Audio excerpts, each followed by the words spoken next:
I was every day running anywhere from 8 to 10 miles. I was just doing it when I want, how I wanted.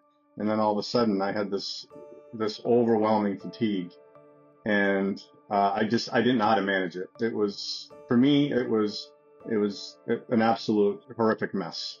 And I started spiking a very bad fever in the high 103s. And so I ended up going to the local hospital and spending almost a week there. I ended up, in addition, spending a week at Mass General right before COVID hit. And when I was at Mass General, I started getting answers.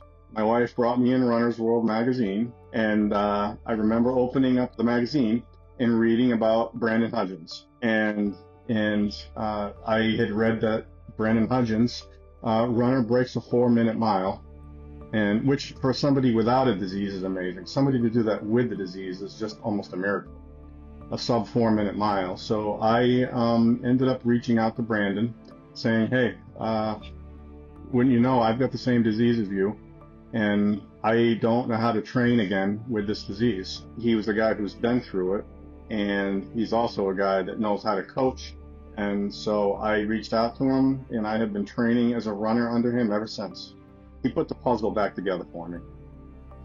I've run across a circuit of friends now, all with some form of vasculitis, that are all athletes themselves. The connections that I've established are extremely important.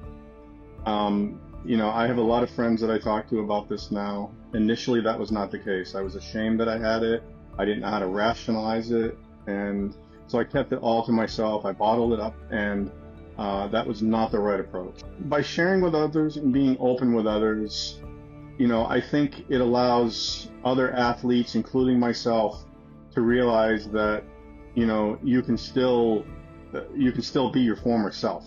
So that's why when I see new people on the vasculitis page and they're confused about answers, if I see it's something that's appropriate for me to comment on, I do.